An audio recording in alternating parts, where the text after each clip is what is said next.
नमस्कार दोस्तों, पीएलटिक्स में आपका बहुत बहुत स्वागत है। दोस्तों, आज की इस क्लास में यूपिट प्लस सी एजीटीए 2024 के लिए एग्रीकल्चर के क्वेश्चंस की क्लास को लेकर आया हूं और इस क्लास में हम लोग एग्रीकल्चर के 50 क्वेश्चंस को सॉल्व करने वाले हैं।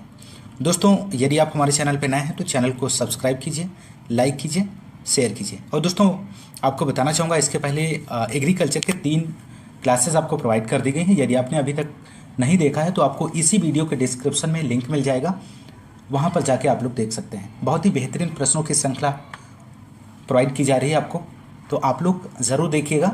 इसी वीडियो के डिस्क्रिप्शन में आपको प्लेलिस्ट मिल जाएगी। दोस्तों, आइए शुरू करते हैं क्वेश्चन नंबर 99 से। आम में कोयली रोग काला शिरा मुख्य कारण है। तो यहाँ पर ऑप्शंस दिए गए हैं, आप इस क्वेश्चन का आंसर दे सकते हैं। तो राइट आंसर होगा option C, CO2 plus SO2 plus acetylene gas. इस क्वेश्चन का सही जवाब बनेगा। दोस्तों, ध्यान रखिएगा, महत्वपूर्ण प्रश्न है। अगला क्वेश्चन नंबर नेक्स्ट। अरिस्टेट एंटीना पाया जाता है, किस में पाया जाता है? जहाज मक्खी में, घरेलू मक्खी में, टिड्डा में, दलहन बीटल में। तो यहाँ पर इस क्वेश्चन का राइट आंसर होगा दोस्तों ऑप्शन बी हो जाएगा, घरेलू मक्खी में। ध्यान रखिएगा, बहुत ही महत्वपूर्ण प्रश्न है। नेक्स्ट क्वेश्चन नंबर नेक्स्ट है, रिफ्रैक्टोमीटर का प्रयोग किसके निर्धारण में करते हैं? तो क्वेश्चन नंबर 101 का आंसर आपको देना है दोस्तों। तो यहाँ पर राइट आंसर हो जाएगा ऑप्शन सी हो जाएगा, TSS कुल घुलनशील ठोस। इसका सही जवाब हो जाएगा। रिफ्रैक्टोमीटर का प्रयोग किसी पदार्थ में कुल घुलनशील ठोस की मात्रा के निर्धारण में करते हैं। क्वेश्चन नंबर नेक्स्ट है, गाय की राठी नस्ल सामान्यतः पाई जाती है। हरियाणा राज्य में पाई जाती है, बिहार राज्य में पाई जाती है, राजस्थान राज्य में, पंजाब राज्य में। तो इस क्वेश्चन का आंसर आप लोग दीजिए दोस्तों, क्या बनेगा? तो राइट आंसर होगा ऑप्शन सी हो जाएगा, राजस्थान में पाई जाती है। नेक्स्ट क्वेश्चन नंबर 104 है, स्पॉन्जिंग प्रकार के माउथ पार्ट्स पाए जाते हैं, किसमें? घरेलू मक्खी में, मधुमक्खी में, मच्छर में, उपरोक्त सभी में।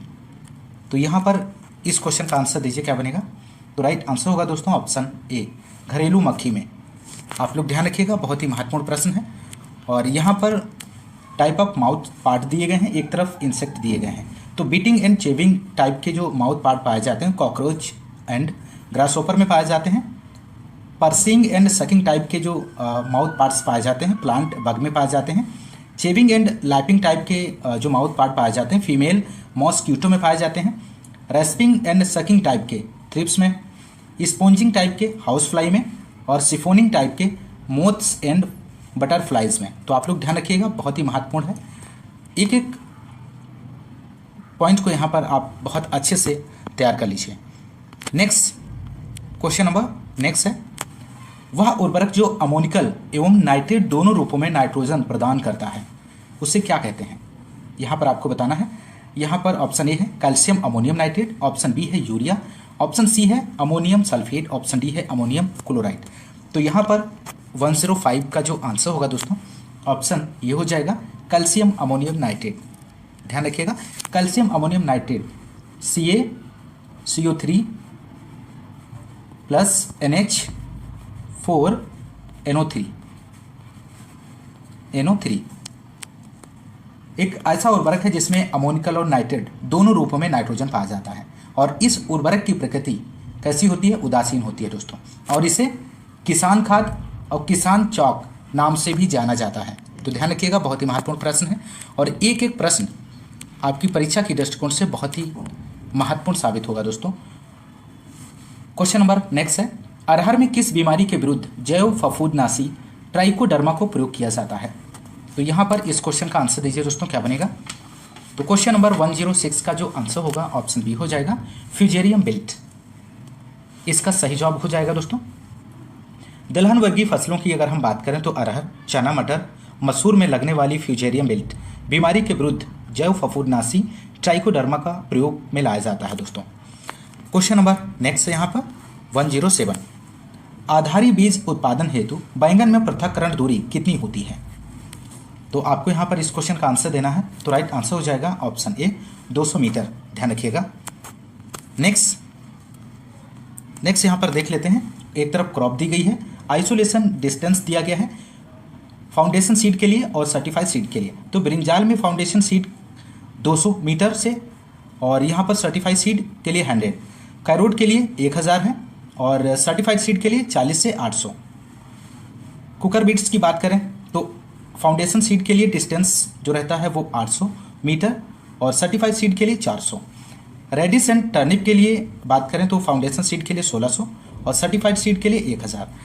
बहुत ही महत्वपूर्ण जानकारी है, आप लोग ध्यान रखिएगा, और ऐसे ही क्वेश्चन आपके एग्जाम में बनेंगे, और आपके सिलेबस के अकॉर्डिंग ही ये क्लास आपको प्रोवाइड की जा रही है। एक एक क्वेश्चन बहुत ही महत्वपूर्ण है, तो यदि आपको क्लास पसंद आ रही है तो लाइक और शेयर करना मत भूलिएगा। क्वेश्चन नंबर नेक्स्ट है, निम्न में से कौन सा फल एक बीज पत्री नहीं है? तो नहीं ध्यान रखना है, पूछा गया है इस क्वेश्चन में। तो यहाँ पर जो राइट आंसर होगा ऑप्शन बी हो जाएगा, कस्टर्ड एप्पल, शरीफा इसका सही जवाब बनेगा दोस्तों।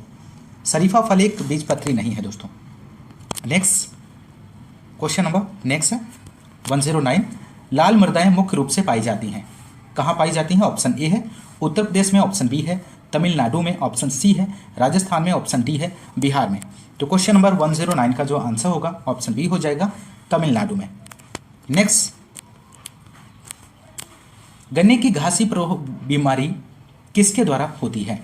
तो यहाँ पर आंसर आपको देना है दोस्तों, आप लोग फटाफट इसका आंसर कीजिए। इसका आंसर क्या बनेगा? तो यहाँ पर जो राइट आंसर हो जाएगा ऑप्शन सी हो जाएगा, माइकोप्लाज्मा जैसे सूक्ष्म जीव। इस क्वेश्चन का राइट आंसर हो जाएगा दोस्तों। बढ़ते हैं अगले क्वेश्चन की ओर। क्वेश्चन नंबर अगला है, और यहाँ पर disease of sugar cane their casual organism.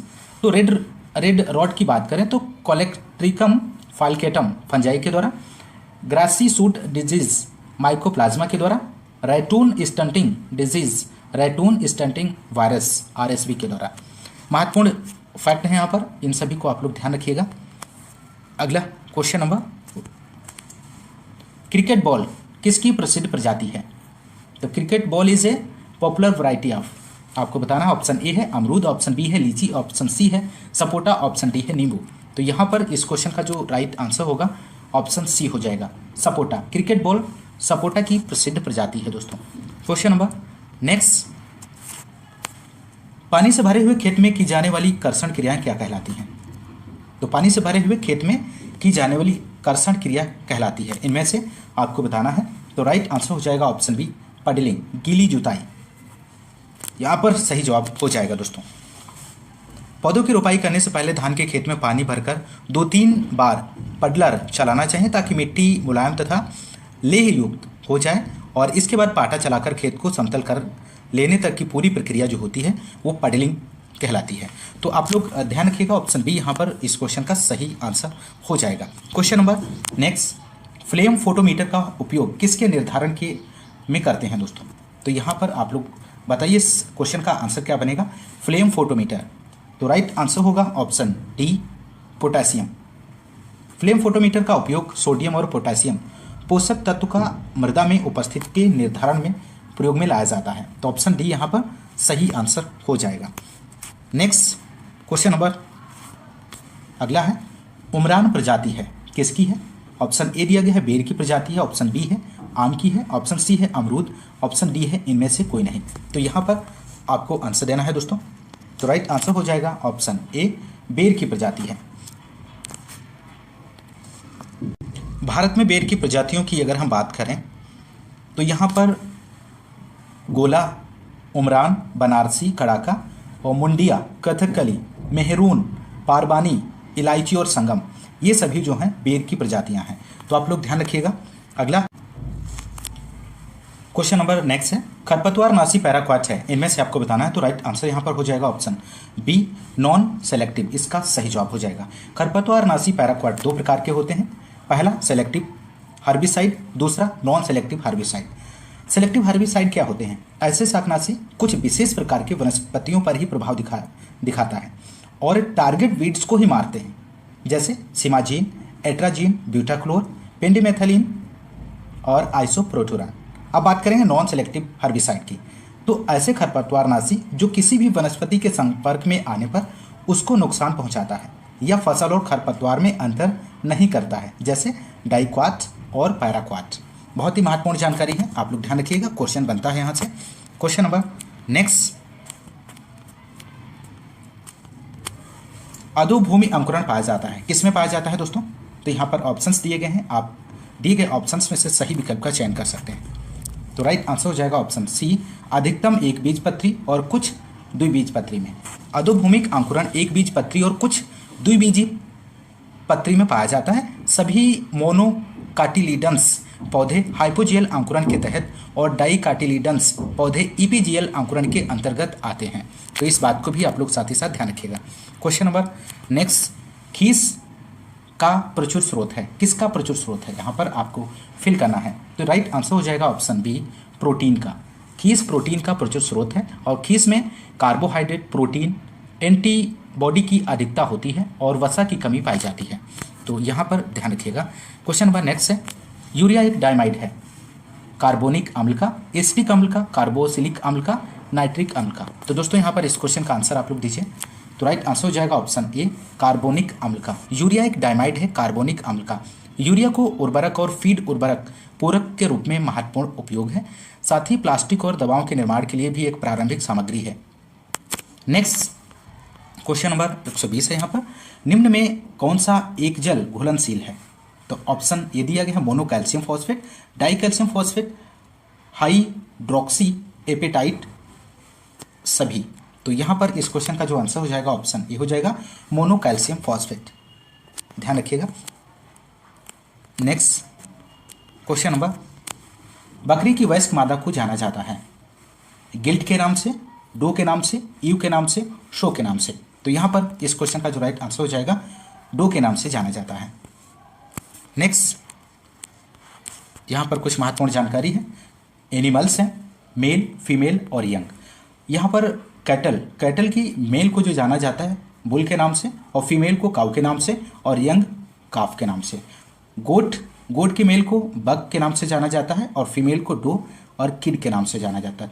SIP animal है यहाँ पर, और इसके मेल को राम और फीमेल को ईव डाइम के नाम से या लैम्ब। पिग, बोर, सो, पिगलेट्स। तो आप लोग ध्यान रखिएगा, यहाँ से भी क्वेश्चन बनता है। अगला क्वेश्चन नंबर 122 है, पूसा चेतकी किसकी प्रजाति है? तो यहाँ पर आपको राइट आंसर का चयन करना है। तो यहाँ पर राइट आंसर जो हो जाएगा दोस्तों, ऑप्शन सी हो जाएगा, मूली इसका सही जवाब बनेगा दोस्तों। अगला क्वेश्चन, और यहाँ पर एक तरफ फसल दी गई है, दूसरी तरफ प्रजातियाँ दी गई हैं। मूली की प्रजातियों की बात करें तो पूसा रश्मि है, पूसा चेतकी, पूसा देसी, जापानी सफ़ेद, अर्का निशांत। और गाजर की प्रजातियों की बात करें तो पूसा केसर है, पूसा मेघाली, चेतन्य, पूसा यम दागिनी, रेड एलिफेंट, नैंटस। मटर की प्रजातियों की बात करें तो वोनविले है, आर्केल है, आज़ाद असौंजी है। तो इन सभी प्रजातियों को आप लोग अच्छे से तैयार कर लीजिए।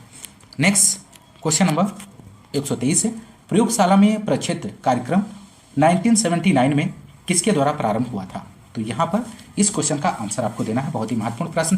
तो राइट आंसर हो जाएगा ICAR के द्वारा। क्वेश्चन नंबर 124 है, किसका प्रयोग क्षारीय भूमि सुधार में होता है? तो यहाँ पर इस क्वेश्चन का राइट आंसर आपको देना है। तो राइट आंसर हो जाएगा CaSO4 2S2O, जिसे जिप्सम कहते हैं दोस्तों। और यहाँ पर एक तरफ भूमि दी गई है, दूसरी तरफ भूमि सुधारक दिए गए हैं। अम्लीय भूमि के लिए किसका प्रयोग किया जाता है? चूना, CaO का प्रयोग किया जाता है। और क्षारीय भूमि के लिए जिप्सम, CaSO4 2S2O का भूमि सुधारक का प्रयोग किया जाता है। और लवणीय भूमि के लिए पाइराइट भूमि सुधारक का प्रयोग किया जाता है। तो आप लोग ध्यान रखिए, बहुत ही महत्वपूर्ण जानकारी है। बढ़ते हैं अगले क्वेश्चन की ओर। क्वेश्चन नंबर यहाँ पर 125 है, खरीफ फसल के लिए प्याज की उपयुक्त प्रजाति है, इनमें से आपको बताना है दिए गए ऑप्शंस में से। तो यहाँ पर राइट आंसर हो जाएगा option C, agri found dark red. इस क्वेश्चन का सही आंसर हो जाएगा। क्वेश्चन नंबर नेक्स्ट है, ऑपरेशन फ्लड से संदर्भित है। तो यहाँ पर इस क्वेश्चन का आंसर आपको देना है। तो राइट आंसर हो जाएगा ऑप्शन बी, दुग्ध उत्पादन। बढ़ते हैं अगले क्वेश्चन की ओर। क्वेश्चन नंबर नेक्स्ट है, ओगोल किसकी एक किस्म है? यहाँ पर आपको राइट आंसर का चयन करना है। तो राइट आंसर हो जाएगा ऑप्शन ए, गाय। इसका सही जवाब बनेगा दोस्तों। नेक्स्ट दोस्तों, यदि हम गाय की किस्मों की बात करें तो यहाँ पर साहिवाल हो जाएगा, लाल सिंधी, गिर, हरियाणा, थारपारकर और ओगोल। भैंस की बात करें, भैंस की नस्लों की बात करें दोस्तों तो मुर्रा हो जाएगा, नीली, रावी, जफराबादी, मेहसाना, भदावरी, सूरती, नागपुरी। बकरी की नस्लों की बात करें तो जमुनापारी, बर्बरी, बीटल, पश्मीना, कश्मीरी, मालाबारी, ब्लैक बंगाल। तो आप लोग ध्यान रखिएगा। अगला क्वेश्चन नंबर नेक्स्ट है, दुग्ध शर्करा है, इनमें से आपको बताना है दोस्तों। तो यहाँ पर राइट आंसर हो जाएगा ऑप्शन है लैक्टोज। अंकुरित बीजों में कौन सी शर्करा पाई जाती है? तो माल्टोज पाई जाती है। और फलों में कौन सी शर्करा पाई जाती है? फ्रक्टोज। और गन्ने में सुक्रोज। तो आप लोग ध्यान रखिएगा इन सभी को। नेक्स्ट क्वेश्चन नंबर 35 है, उच्चतम प्रकाश संश्लेषण किस में होता है? लाल प्रकाश में, नीला प्रकाश में, हरी प्रकाश में, और ये सभी। तो यहाँ पर राइट आंसर हो जाएगा ऑप्शन ए, लाल प्रकाश में उच्चतम प्रकाश होता है। क्वेश्चन नंबर नेक्स्ट की बात करेंगे, यहाँ पर 36 है, ATMA योजना किसके द्वारा प्रायोजित की जा रही है? तो यहाँ पर आपको राइट आंसर देना है। तो राइट आंसर हो जाएगा दोस्तों ऑप्शन बी, केंद्र सरकार के द्वारा। आप लोग ध्यान रखिएगा, बहुत ही महत्वपूर्ण प्रश्न है। क्वेश्चन नंबर नेक्स्ट, वर्षा होने के लिए अनुकूल दशा है, इनमें से कौन सी है दोस्तों? तो राइट आंसर बनेगा ऑप्शन सी, उच्च नमी की मात्रा, इसका सही जवाब हो जाएगा। बढ़ते हैं अगले क्वेश्चन की ओर। क्वेश्चन नंबर 40 है, किस मृदा की धनायन विनिमय धारित CEC सर्वाधिक होती है? तो क्वेश्चन नंबर 40 का आंसर दीजिए दोस्तों। तो राइट आंसर यहाँ पे हो जाएगा क्ले लोम, इस क्वेश्चन का सही जवाब बनेगा। नेक्स्ट क्वेश्चन नंबर है यहाँ पर, गीली जुताई करने के संदर्भ में एक को छोड़कर सभी कथन सत्य हैं। तो यहाँ पे राइट आंसर हो जाएगा ऑप्शन डी, इसका राइट जवाब बनेगा। यह मृदा संरचना सुधारता है, it improve soil structure. Next question number, जुताई यहाँ पे आपको फिल करना है में परिणत होती है। तो राइट आंसर हो जाएगा ऑप्शन बी, घटा हुआ स्थूल घनत्व, decreased bulk density. Option B यहाँ पर राइट आंसर हो जाएगा। और स्थूलता घनत्व की बात करें तो 1.33 ग्राम प्रति घन सेंटीमीटर होता है। तो आप लोग इस बात को भी ध्यान रखिएगा। क्वेश्चन नंबर नेक्स्ट 43 है, धान की मृदा में वायु रहित वातावरण किसके द्वारा उर्वरक नाइट्रोजन की गैसीय हानि के लिए उत्तरदायी है? तो क्वेश्चन नंबर 43 का आंसर हो जाएगा दोस्तों ऑप्शन ए, डिनाइट्रीकरण, इस क्वेश्चन का सही आंसर बनेगा दोस्तों। अगला क्वेश्चन, क्वेश्चन नंबर 44 है यहाँ पर, खाने के उद्देश्यों के लिए मक्का की हरी गुल्ली की प्रयोग करने की सर्वोत्तम व्यवस्था है। तो यहाँ पर राइट आंसर हो जाएगा ऑप्शन सी, सॉफ्ट नरम लोई जिसे कहते हैं। ऑप्शन सी यहाँ पर राइट आंसर हो जाएगा दोस्तों। क्वेश्चन नंबर 45 है, अरहर को सामान्यतः कहते हैं। तो यहाँ पर ऑप्शंस दिए गए हैं, आप इस क्वेश्चन का आंसर दे सकते हैं। तो क्वेश्चन नंबर 45 का जो आंसर होगा ऑप्शन ए हो जाएगा, पिजन पी के नाम से या तुअर के नाम से भी जाना जाता है। और इसके कुल की बात करें दोस्तों तो फेबेसी कुल का है, वैज्ञानिक नाम काजेनस काजान है। और इसमें क्रोमोजोम की बात करें तो 2n बराबर 22, और इसमें प्रोटीन की बात करें तो 22.3% पाई जाती है। इस बात को भी ध्यान रखिएगा। क्वेश्चन नंबर अगला 46 है, अलसी का कौन सा लक्षण उसके पेंट, पुताई और छपाई में प्रयोग के लिए अनुकूल है? तो क्वेश्चन नंबर 46 का आंसर हो जाएगा ऑप्शन ए, शीघ्र सूखना, इस क्वेश्चन का सही आंसर हो जाएगा दोस्तों। क्वेश्चन नंबर नेक्स्ट की ओर बढ़ते हैं। 47 है, माइकोराइजा यहाँ पर फिल करना है, लेने में सहायता करता है। तो यहाँ पर क्वेश्चन नंबर 47 का आंसर दीजिए दोस्तों, क्या बनेगा? तो राइट आंसर हो जाएगा ऑप्शन बी, फास्फोरस। अगला क्वेश्चन, क्वेश्चन नंबर 48 है यहाँ पर, पोखर धान खेतों में प्रयुक्त उर्वरकों से नाइट्रोजन की हानि कम करने के लिए यूरिया उर्वरकों को इसके रूप में प्रयोग करना चाहिए। तो क्वेश्चन नंबर 48 का जो आंसर हो जाएगा ऑप्शन बी, अपचयित जोन, इस क्वेश्चन का सही आंसर हो जाएगा। अपचयित जोन में दिए जाते हैं दोस्तों। नेक्स्ट क्वेश्चन नंबर 49, वाणिज्यिक रूप से यूरिया उर्वरक में बाईयूरेट प्रतिशत किससे अधिक नहीं होना चाहिए? तो 49 का आंसर हो जाएगा ऑप्शन सी, 1.5, इस क्वेश्चन का सही आंसर हो जाएगा दोस्तों। अगला क्वेश्चन, क्वेश्चन नंबर 50 है और अंतिम क्वेश्चन है इस प्रैक्टिस सेट का। जैव कार्बन मात्रा को यहाँ पर आपको फिल करना है, गुणनखंड से गुणा करके जैव पदार्थ ज्ञात किया जा सकता है। तो यहाँ पर क्वेश्चन नंबर 50 का जो आंसर होगा ऑप्शन ए हो जाएगा 1.72, इस क्वेश्चन का सही आंसर बनेगा। जैव पदार्थ ज्ञात करने के लिए जैव कार्बन से 1.724 का गुणा करते हैं। यह फैक्टर बेमलेन ने दिया था और इसलिए इस फैक्टर को 1.724 को वेमलेन फैक्टर कहते हैं। वेमलेन फैक्टर, ध्यान रखिएगा, वेमलेन फैक्टर तो दोस्तों, ये रहे एग्रीकल्चर के महत्वपूर्ण प्रश्न जो कि आपके UPSSC AGTA एग्ज़ाम के लिए बहुत ही महत्वपूर्ण साबित होंगे। तो आप इन क्वेश्चंस को अच्छे से तैयार कर लीजिए। और आज की क्लास में बस इतना ही। मिलते हैं नेक्स्ट क्लास में, तब तक के लिए नमस्कार, जय हिंद, धन्यवाद।